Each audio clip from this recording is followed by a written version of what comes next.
નમસ્કાર, BS9 TV ન્યૂઝમાં આપનું સ્વાગત છે. હું છું આપની સાથે જાસ્મીન. તો જે રીતે વિદ્યાર્થીઓના રિઝલ્ટ આવ્યા બાદ અનેક પ્રકારની અસમંજસમાં હોય છે. ધોરણ 12 ભણ્યા પછી તેમણે કયા વિભાગમાં જવું જોઈએ, કયો કોર્સ લેવો જોઈએ, કઈ એવી લાઈન છે કે જે લીધા પછી તે સારી એવી જોબ કે સારો એવો બિઝનેસ કરી શકે. તો આ અંગે વધુ માર્ગદર્શન આપવા માટે આપણી સાથે જોડાયા છે પ્રતિકભાઈ કાછડિયા, કે જેઓ મોટિવેશનલ સ્પીકર છે, લાઈફ કોચ છે અને કાઉન્સિલર પણ છે. કે આજે જે વિદ્યાર્થીઓ જે છે તેને ધોરણ 12 કે કોઈ પણ બોર્ડની એક્ઝામ કે આગળ ભવિષ્યમાં કયા કોર્સની પસંદગી કરવી જોઈએ તે અંગે માર્ગદર્શન આપશે. જી પ્રતિકભાઈ, સૌથી પહેલા તો તમારા દર્શક મિત્રોને અને અમને લોકોને પણ જણાવો કે ઘણા લોકોને પ્રશ્ન થતા હશે કે કેરિયર એટલે શું. આજે ધોરણ 10 અને ધોરણ 12 માંથી ધોરણ 12 નું પરિણામ સાયન્સ અને કોમર્સનું ડિક્લેર થઈ ચૂક્યું છે. આજે ઘણા બધા બાળકો પોતાની કેરિયર વિશે વિચારતા હશે કે મારે આ બનવું છે, આ બનવું છે, આ ફિલ્ડમાં કેરિયર બનાવી છે. તો મેમ સૌથી પહેલા આપણે એ જાણીશું કે કેરિયર એટલે શું. મારા મત મુજબ કેરિયર એટલે જે તમને આર્થિક ઉપાર્જન કરીને આપે એ તો છે જ, જે બધા માને છે અને છે જ, પણ કેરિયર સેટ કરવા સમયે જ્યારે આપ વિચારવાની શરૂઆત કરો છો ત્યારે કેરિયર સેટ કરવા માટે ટોટલ 4 આયામો છે. એ 4 આયામો છે. સૌથી પહેલું, કેરિયર આપને આર્થિક ઉપાર્જન કરનારી હોવી જોઈએ, આર્થિક ઉપાર્જન કરનારી હોવી જોઈએ. એટલે કે આર્થિક ઉપાર્જનની વ્યાખ્યા બધાની પોતપોતાની છે. કોઈ 5,000 થી લઈ અને 5 કરોડ સુધી, 50 કરોડ, 500 કરોડ, એ બહુ મોટી મેટર નથી, પણ સૌથી મોટી મેટર છે કે તમારી કેરિયર તમને આર્થિક ઉપાર્જન આપવી જોઈએ. આ વાત નંબર 1. વાત નંબર 2, કેરિયર મેન્ટલ અને ફિઝિકલ ફિટનેસ આપનારી હોવી જોઈએ. જે કેરિયર જે ફિલ્ડમાં તમે સમજો કે તમે અત્યારે 21 વર્ષની એજથી ચાલુ કરશો કમાવાનું અને તમે 60 વર્ષ સુધી કામ કરવા માંગો છો, તો લગભગ તમારી જિંદગીના 40% સમય તમે તમારા કેરિયરને આપવાના છો, તમારા ફિલ્ડને આપવાના છો. એટલે કેરિયર એવી હોવી જોઈએ જે મેન્ટલી ફિટ હોય, જેને મેન્ટલી તમને ફિટ રાખવામાં પણ મદદ કરે અને તમારા ઇન્ટરેસ્ટની હોય, અને ફિઝિકલી ફિટ રહેવામાં પણ તમારી કેરિયર તમને ક્યાંક ને ક્યાંક મદદરૂપ થાય. એવું ન થાય કે જ્યારે તમે 30-35 વર્ષના થાવ, તમારી કેરિયર ખૂબ સેટ હોય, પણ એક દિવસ તમને ડોક્ટર આવીને કહે કે સર હવે તમારી પાસે 2 જ વર્ષ છે, તમારી પાસે ફિઝિકલ ફિટનેસ બિલકુલ નથી. અને ચોથી વાત, કેરિયર પ્રતિષ્ઠા આપનારી હોવી જોઈએ. કેરિયર જો પ્રતિષ્ઠા ના આપી શકતી હોય, પૈસા ના આપી શકતી હોય, મેન્ટલ અને ફિઝિકલ ફિટનેસ ના આપી શકતી હોય, તો એ કેરિયર તો છે જ, પણ પૂર્ણ કેરિયર નથી. એટલે પ્રતિષ્ઠા, તમે પાણીપુરી વેચીને પણ પૈસા કમાઈ શકો છો, તમે ડોક્ટર બનીને પણ પૈસા કમાઈ શકો છો, તમે ક્રિકેટર બનીને પણ પૈસા કમાઈ શકો છો. આ બધામાં તમારી પ્રતિષ્ઠા પણ ખૂબ મેટર કરે છે. સો કેરિયર આ 4 વસ્તુઓ ઉપર આધારિત છે: પૈસા, મેન્ટલ ફિટનેસ, ફિઝિકલ ફિટનેસ અને ફેમ એટલે કે પ્રતિષ્ઠા. જી પ્રતિકભાઈ, જે રીતે આજરોજ 12મા ધોરણનું જે સાયન્સનું છે કે સામાન્ય પ્રવાહ છે તેનું આજરોજ રિઝલ્ટ બહાર પડ્યું છે. હવે 12 પાસ કર્યા પછી સૌથી મોટો પ્રશ્ન એ થતો હોય છે કે 12 પાસ કર્યા પછી શું કરવું જોઈએ, કયા કોર્સ કરવા જોઈએ, કઈ ફિલ્ડમાં જવું જોઈએ. તો તે અમારા દર્શક મિત્રોને જણાવશો. આજે ધોરણ 12 સાયન્સ અને ધોરણ 12 કોમર્સનું રિઝલ્ટ ડિક્લેર થઈ ચૂક્યું છે. વિદ્યાર્થીઓ એ બધાને ખૂબ અભિનંદન પાઠવું છું, જેમણે ખૂબ મહેનત કરી. અને આજે અત્યારે હું બપોરથી જોતો હતો કે જે વિદ્યાર્થીઓ 99.99, ગુજરાત ફર્સ્ટ, ગુજરાત સેકન્ડ અને ખૂબ મોટા સપનાઓ સાથે નીકળ્યા હતા અને ખૂબ સારા માર્ક લઈને આવ્યા છો, એ બધાને હું હૃદયપૂર્વક અભિનંદન પાઠવું છું કે આપની કેરિયર આપની ઈચ્છા મુજબની અને ખૂબ સારી બને એ બદલ અમે તમને ખૂબ એ માટે અમે આપને ખૂબ અભિનંદન પાઠવીએ છીએ.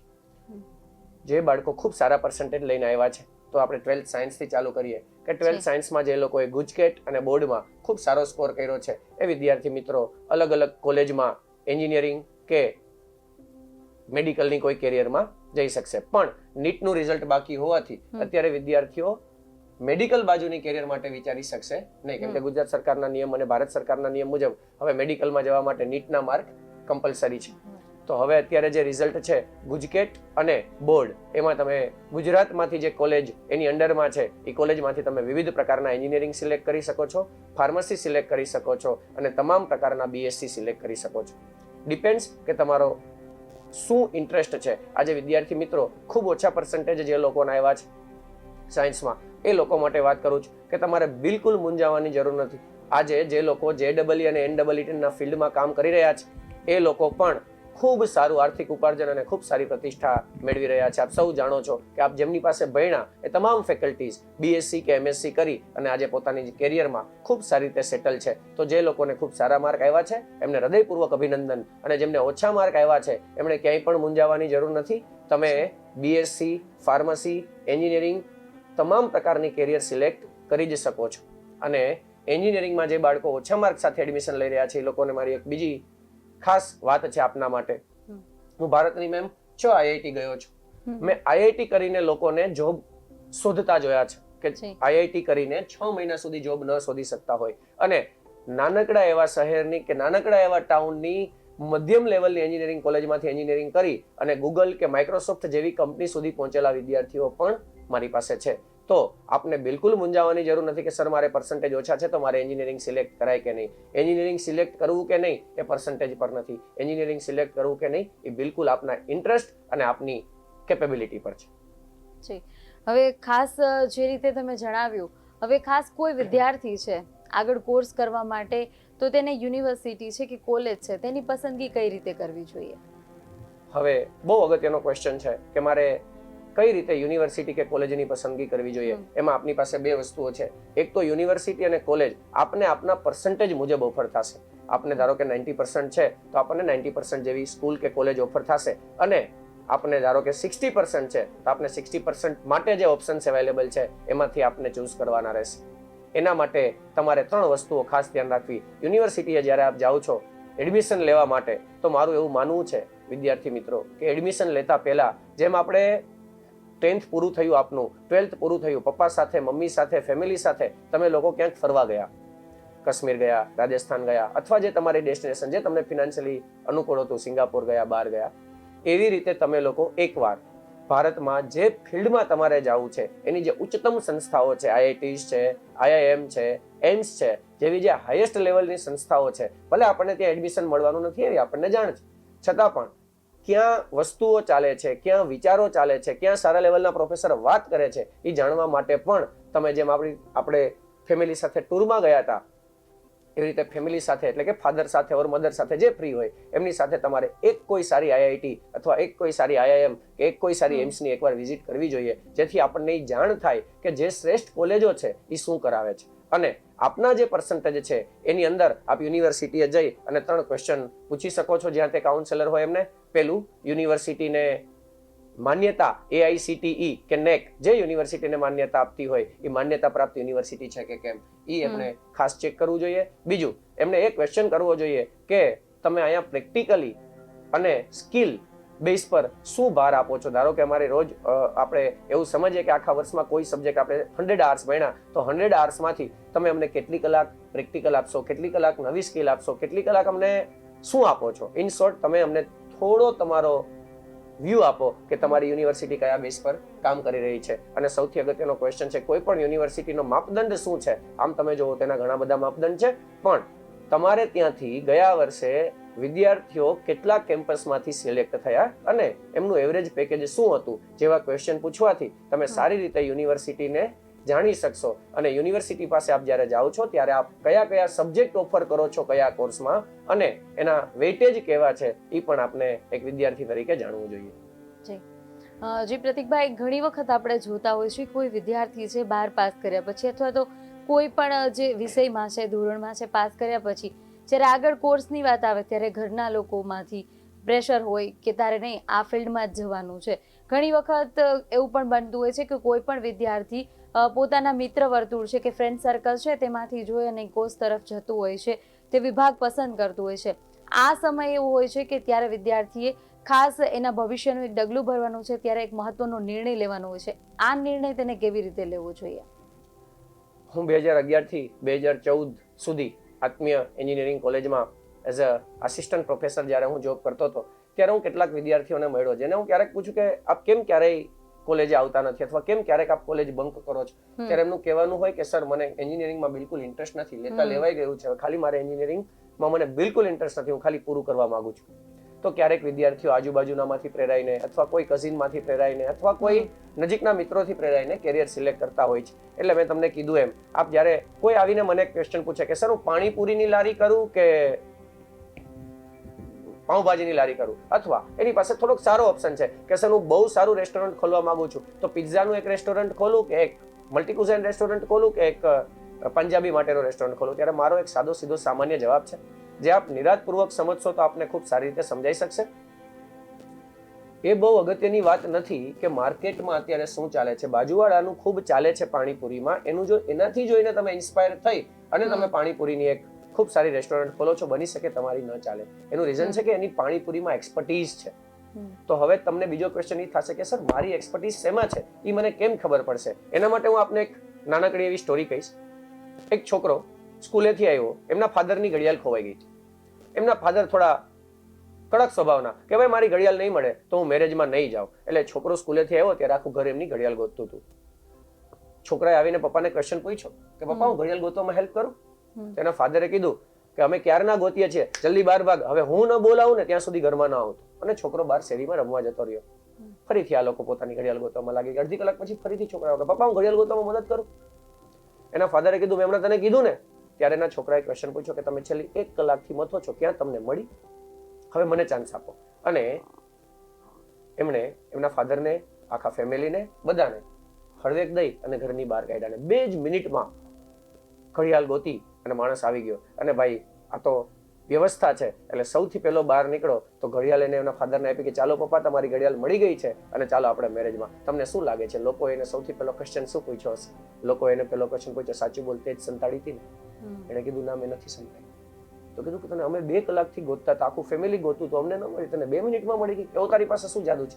એણે કીધું કે જ્યારે મેં તમને બહાર કાઢ્યા એની સાથે મેં ઘરનું એસી સ્વિચ ઓફ કર્યું અને એની સાથે મેં ફેન સ્વિચ ઓફ કર્યો અને ઘડિયાળની ટીક ટીકના આધારે ઘડિયાળ ગોતી. એટલે બધાએ પોતપોતાની ટીક ટીક સાંભળવી જોશે. કુદરત બહુ પાવરફુલ વ્યવસ્થા છે. એને તમારી એક સરસ મજાની ટીક ટીક સેટ કરેલી છે. પણ જો તમારે તમારી ટીક ટીક સાંભળવી હશે તો એની 2 શરત છે. એક, તમારે તમારા મગજમાંથી નાની મોટી વાતો બહાર કાઢવી પડશે. અને બીજી વાત, પોતાની જાત સાથે બેસવાની શરૂઆત કરવી પડશે. Actually what you are interested in.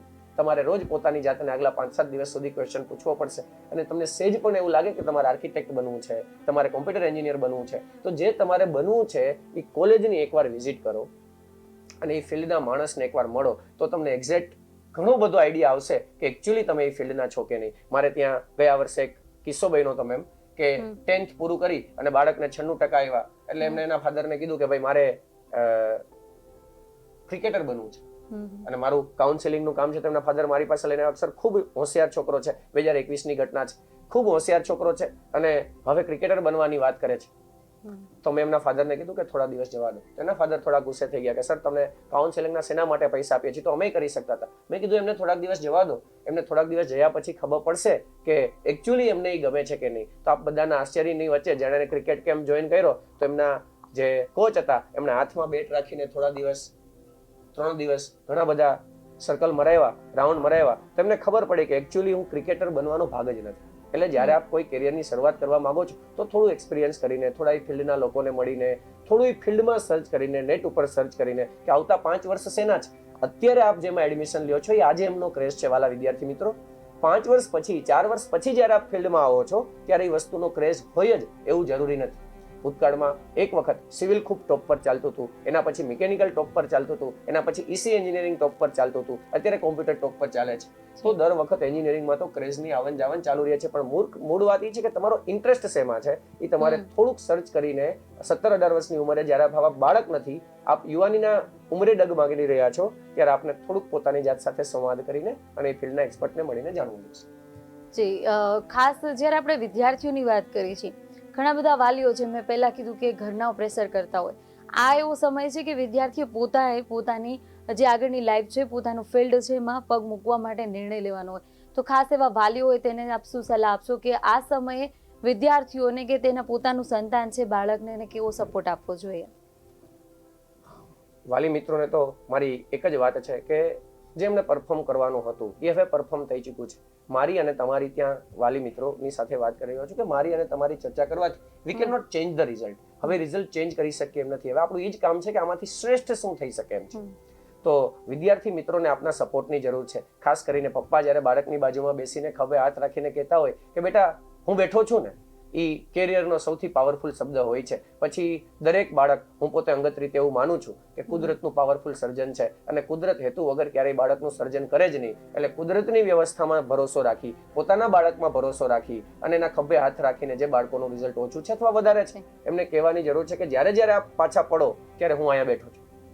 અને એમને જે ફિલ્ડમાં જવું છે એ ફિલ્ડમાં સારી અને નરસી બે બાબત એઝ અ પેરેન્ટ તમે એમની સામે મૂકી શકો છો કે તમે જે ફિલ્ડમાં જવા માંગો છો એના આ ફાયદા છે અને આ ગેરફાયદા છે અને તમારે એને ચૂઝ કરવાનો મોકો આપવો જોઈએ. અને તમને લાગે ક્યાંય એઝ અ પેરેન્ટ, કેમ કે આપ ખરેખર એમના માટે શુભેચ્છક છો, શુભ ચિંતક પણ છો અને મુસીબતમાં પેરેન્ટ્સ જ ઉભા રહેવાના છો, તો ક્યાંય તમને લાગે કે તમારું બાળક ખોટી કેરિયર સિલેક્ટ કરી રહ્યું છે તો એમને ઉદાહરણ દ્વારા સમજાવીને અને સિસ્ટેમેટિકલી કે ભાઈ આ એના ડિસએડવાન્ટેજ છે, આ કેરિયર સિલેક્ટ કરવાથી આટલા ડિસએડવાન્ટેજ છે અને એ ફિલ્ડના એક્સપર્ટને મળાવીને એમનો ડાઉટ ક્લિયર કરીને પછી એમને તમારા રસ્તે વાળવા જોઈએ ધીમે ધીમે કરીને. હું એવું નથી કહેતો કે એમને જે કેરિયર સિલેક્ટ કરવી છે એ જ કરવા દો. બાળકની ઉંમર હજી 17-18 વર્ષની છે, ક્યારેક ઉત્સાહના આવેગમાં આવીને આ લોકો ભૂલ કરતા હોય છે, પણ એમની ભૂલ સુધારવા માટે આપણે સિસ્ટેમેટિકલી સિસ્ટમનો સહારો લઈ અને ક્યાંક એમનો આપણે ડાઉટ સોલ્વ કરવો જોઈએ, જેથી વિદ્યાર્થી મિત્રો માનસિક પ્રેશર ફીલ ન કરે. ખાસ અત્યારે આપણે ઘણી વખત જોઈએ છીએ કે નબળું રિઝલ્ટ આવ્યું છે, નબળું પરિણામ છે, એને લઈને વિદ્યાર્થીઓ એટલા બધા હતાશ થઈ જતા હોય કે સુસાઇડ સુધી પહોંચી જાય છે. આ સમય છે ત્યારે વિદ્યાર્થીએ કેવી રીતે વિચારવું જોઈએ કે સુસાઇડ સુધી બાળક પહોંચી જતું હોય છે, તો આ સ્ટેપ છે એમાં કેવી રીતે આપ લોકોની અથવા જે વિદ્યાર્થીઓ છે શું સલાહ આપશો? જે વિદ્યાર્થી મિત્રોનું આગલી 1.5-2 મિનિટ હું એમની જ વાત કરવાનો છું કે જે વિદ્યાર્થી મિત્રોનું રિઝલ્ટ ઓછું આવ્યું છે એ વિદ્યાર્થી મિત્રોએ બિલકુલ હતાશ થવાની જરૂર નથી. એવડી મોટી લાઈફ છે, રોજ રોજ નવી ઓપોર્ચ્યુનિટીઝ મળવાની છે. જે વિદ્યાર્થી મિત્રો 10મા 12મામાં ઓછું પરફોર્મ કરી શક્યા છે એ લોકો આઈએએસ આઈપીએસ બન્યા હોય અથવા ખૂબ સારા ઉદ્યોગપતિઓ બન્યા હોય અથવા ખૂબ સારી કંપનીઓના માલિક હોય, એવા ઉદાહરણો આપણી સામે હજારો છે. તો મારી તમને એક જ સલાહ છે વિદ્યાર્થી મિત્રો, તમે તમારા મમ્મી અને પપ્પાની બાજુમાં બેસો અને એમને સાદી સીધી ક્લિયર વાત કરો કે મમ્મા કે પપ્પા, આખા વર્ષમાં મેં ટોટલ લગભગ કોઈ જ દિવસ 1 કલાક પણ વાંચ્યું નથી, એટલે જે પરિણામ આવ્યું છે એ મારી ભૂલ છે, મારું ટેલેન્ટ નહીં. મારા શબ્દોને ખાસ પકડજો કે હા મેં ભૂલ કરી છે એટલે મારું પરિણામ ઓછું આવ્યું છે, પણ મને જિંદગી જ્યારે ટેલેન્ટ દેખાડવાનો મોકો આપશે ત્યારે હું ચોક્કસ એવું કોઈ ટેલેન્ટ દેખાડીશ કે જેનાથી તમને પણ મારા પર પ્રાઉડ થાય, આખી સામાજિક વ્યવસ્થા અને ક્યારેક રાષ્ટ્ર પણ મારા પર પ્રાઉડ કરે એવી કોઈ કેરિયર હું સેટ કરી અને આપને બતાવીશ. પણ એના માટે આપને પેલી એ સ્વીકારવું રહ્યું કે મારી ભૂલ છે.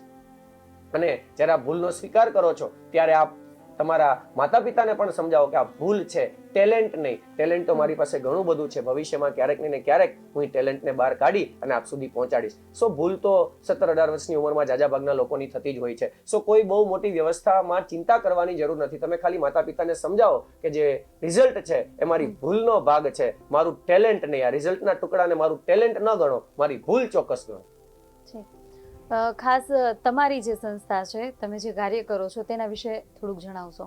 જી મેમ, અમે એક સંસ્થા ચલાવીએ છીએ જેનું નામ છે happy to help, H2H. Happy to help H2H રાખવા માટે અમારા 2 મિનિંગ છે. એક તો અમારી બ્રાન્ડનું નામ છે H2H અને અમે એના માટે એક બીજો પણ વર્ડ યુઝ કરીએ છીએ, that is heart two heart. અમે દરેક વિદ્યાર્થીઓના હાર્ટ સુધી પહોંચી એમને કાઉન્સેલ કરી, એમના માતા પિતાને કાઉન્સેલ કરી અને ધીમે ધીમે એમની કેરિયર સુધી પહોંચાડવાનું કામ અમારી સંસ્થા કરી રહી છે. અમે 11-12 સાયન્સમાં, 11-12 કોમર્સમાં અને 11-12 આર્ટ્સમાં વિદ્યાર્થીઓ જે અમારી પાસે કાઉન્સેલિંગમાં છે એ બધાને પોતાની કેરિયર સુધી પહોંચાડવાની જવાબદારી, મહેનત અને time to time follow up work લઈએ છીએ. અમે કોઈ કોચિંગ સંસ્થા નથી, અમે ફોલોઅપ વર્ક સંસ્થા છીએ. આપ જ્યાં કોચિંગમાં જાઓ છો, આપ જે સ્કૂલિંગમાં જાઓ છો ત્યાં કન્ટિન્યુ કરો. દર 15 દિવસે એકવાર, વીકમાં એકવાર, જેવી આપની જરૂરત મુજબ અમે આપને મળીએ 15-20 મિનિટ, આપનો ફોલોઅપ વર્ક લઈએ અને આપ કેમ મંજિલ સુધી પહોંચી શકો એના માટે અમારી સંસ્થા કાર્ય કરી રહી છે. અત્યારે જ્યારે રિઝલ્ટ આવ્યું છે ત્યારે અમે હાર્ટ ટુ હાર્ટ મતલબ અમે 1-to-1 કાઉન્સેલ કરીને બાળક અને પેરેન્ટ્સ બંનેને ગાઈડ કરીએ છીએ કે આપ કયા ફિલ્ડમાં ખૂબ સારી કેરિયર બનાવી શકો છો. તો I am working as life coach and career counsellor. જી પ્રતિકભાઈ, ઘણા બાળકોને ગવર્મેન્ટ જોબનો ક્રેઝ હોય છે કે તેના માટેની તૈયારી કરતા હોય છે, તો તેના વિશે થોડાક માહિતગાર કરશો? વિદ્યાર્થી મિત્રો, યુપીએસસી અને જીપીએસસી અને ક્લાસ 3 ગુજરાતમાં જ્યારે આપ છો ત્યારે Gujarat public services commission, UPSC એટલે કે યુનિયન પબ્લિક સર્વિસીસ કમિશન અને ક્લાસ 3, ક્લાસ 2 જેવી ઘણી બધી ગવર્મેન્ટની એક્ઝામની તૈયારી છોકરાઓ કરતા હોય છે. જેના માટે સામાન્ય રીતે બધી એક્ઝામ્સની અલગ અલગ જરૂરત હોય છે, પણ સામાન્ય રીતે આપ કોઈ પણ ફિલ્ડમાંથી, પછી આર્ટ્સમાંથી કરો, કોમર્સમાંથી કરો કે સાયન્સમાંથી કરો, એની સૌથી સારી બાબત એ છે કે કોઈ પણ પર્સન્ટેજ સાથે આપ ગ્રેજ્યુએશન પૂરું કરો છો તો આપ ગવર્મેન્ટની એક્ઝામ્સમાં એપ્લાય કરવા માટે ઇલિજિબલ બની જાઓ છો. અત્યારે ખોડલધામ વિદ્યાર્થી સમિતિ KDVS પણ આ જ બાબતમાં કામ કરી રહી છે. આ વર્ષે સરકારે ખૂબ બમ્પર મોટા પાયે ભરતીઓની જાહેરાત કરી છે. પોલીસમાં જ ખાલી 12,000 કોન્સ્ટેબલની જગ્યા છે, જેમાં 12 પાસ વિદ્યાર્થી મિત્રો પણ ફોર્મ ભરી શકશે અને 12,000 જેટલી જગ્યાઓ મેમ આવી છે, એટલે બહુ સરકારી બહુ વિશાળ જગ્યાઓ કહેવાય. અને 12 પાસ કર્યા પછી આપને ખૂબ સારી પોઝિશન, જેને ખાખીનો શોખ હોય એમના માટે ખૂબ સારી પોઝિશન પણ છે અને ખૂબ સારી અવસર પણ છે. 12મા પછી પણ આપ અત્યારે એમાં ફોર્મ ભરી અને આપ PSI અને AS કોન્સ્ટેબલની એક્ઝામ માટે એપિયર કરી શકો છો. PSIની એક્ઝામમાં એપિયર કરવા માટે આપનું ગ્રેજ્યુએટ હોવું જરૂરી છે. સો જે લોકોએ 12મું પૂરું કર્યું છે એ લોકો અત્યારે એક્ઝામમાં એપિયર કરી શકશે નહીં, પણ જેમને 12th પૂરું કર્યું છે એ લોકો કોન્સ્ટેબલની એક્ઝામ માટે એલિજિબલ થઈ જાય છે. જે 12thમાં પાસ થઈ ગયા છે તમામ વિદ્યાર્થી મિત્રો ત્યાં કોન્સ્ટેબલ માટે એપ્લાય કરી શકશે. એટલે જે વિદ્યાર્થી મિત્રોને ગવર્મેન્ટની એક્ઝામની ઈચ્છા છે એ લોકો પોતાના રીતે GPSC, UPSC અને ક્લાસ 3 જેવી એક્ઝામ્સને સર્ચ કરી શકે છે, જેના માટે કોઈ પર્સન્ટેજ કે કોઈ ડિગ્રી ફરજિયાત નથી. તમે કોઈ પણ ફિલ્ડમાં ગ્રેજ્યુએશન કરી અને આપ ગવર્મેન્ટની એક્ઝામ માટે એલિજિબલ થઈ જાઓ છો અને ખૂબ સારી પ્રતિષ્ઠા અને ખૂબ સારા પૈસા અને ખૂબ સારી જિંદગી આપ કમાઈ શકો છો. એટલે બિલકુલ હતાશ થવાની જરૂર નથી. આપ કોઈ પણ સારી કોલેજ કરી અને ગવર્મેન્ટને જોઈન કરી શકો છો. ખોડલધામ વિદ્યાર્થી સમિતિ અત્યારે તેમાં ખૂબ સારું કામ કરી રહી છે. અને વાલા વિદ્યાર્થી મિત્રો, 12th પછી આપ કોન્સ્ટેબલ બનો છો તો નિયરલી 30,000 જેવી હેન્ડસમ એમાઉન્ટનો સેલરી આપને ગવર્મેન્ટ ઓફર કરી રહી છે, જે ખૂબ સારી બાબત છે. અને આ વખતે 12,000 જેવી જગ્યાઓ આવી છે, જે માયાણીનગર પાસે સરદાર ભવન જે છે ત્યાં અત્યારે KDVS ખોડલધામ વિદ્યાર્થી સમિતિ આ બાબતમાં ખૂબ સારા ક્લાસ ચલાવી રહી છે. ખૂબ જ સરસ કે સંસ્થા દ્વારા પણ લોકોના વિદ્યાર્થીઓના સારા ભવિષ્ય માટે આપ કાર્ય કરી રહ્યા છો. ખાસ કરી અને જે વિદ્યાર્થીઓ છે તેમની સારી જોબ માટે, સારા કેરિયર માટે, કે તેમને બિઝનેસ કરવો છે કે જોબ કરવો છે, તો તેમની સારા ભવિષ્ય અને સારી જોબ માટે વિદ્યાર્થીઓને તેમના વાલીઓને શું સલાહ આપશો? જેમ જેમ કોમ્પિટિશન વધી રહી છે, જેમ જેમ સમજ વધી રહી છે, હવે માત્ર ડિગ્રીના આધારે તમે કોઈ પોઝિશન પર પહોંચી શકો છો એ વાત જૂની થઈ ગઈ છે. એટલે આપ જે ફિલ્ડમાં જવા માંગો છો, જે જગ્યાએ પહોંચવા માંગો છો, એ જગ્યાએની લાયકાત, સ્કિલ મુજબ શું છે એ આપણે કાયમ આપણા મગજમાં રાખી અને સ્કિલ કેળવવાની ધીમે ધીમે તૈયારીઓ કરવી જોશે. અને અત્યારે સૌથી સારી બાબત એ છે કે ધારો કે આપ રાજકોટમાં ભણો છો, કે આપ અમદાવાદ ભણો છો, કે આપ ફોરેન ભણો છો, પણ ઇન્ટરનેટના જમાનામાં તમે કોઈ પણ રેફરન્સ બુક ખોલી અને ક્યાંયથી પણ કોઈ પણ સબ્જેક્ટની તૈયારી કરી શકો છો. ઓનલાઈન એટલા બધા સબ્જેક્ટ્સ અને એટલા બધા એક્સપર્ટ્સ અવેલેબલ છે કે લગભગ ક્યાંય તમારો ક્વેશ્ચન બાકી નહીં રહે. એટલે આવતા ભવિષ્યમાં જ્યારે આપ ખૂબ મોટા કેરિયર વિશે વિચારો છો, બિઝનેસ વિશે વિચારો છો, ત્યારે મારું એવું માનવું છે કે તમારે સ્કિલ ઉપર તૈયારી કરવી જોશે, પોતાની જાતને એક્સપ્લોર કરવી જોશે. અને સૌથી મહત્વની વાત છે જે ડિસિપ્લિન.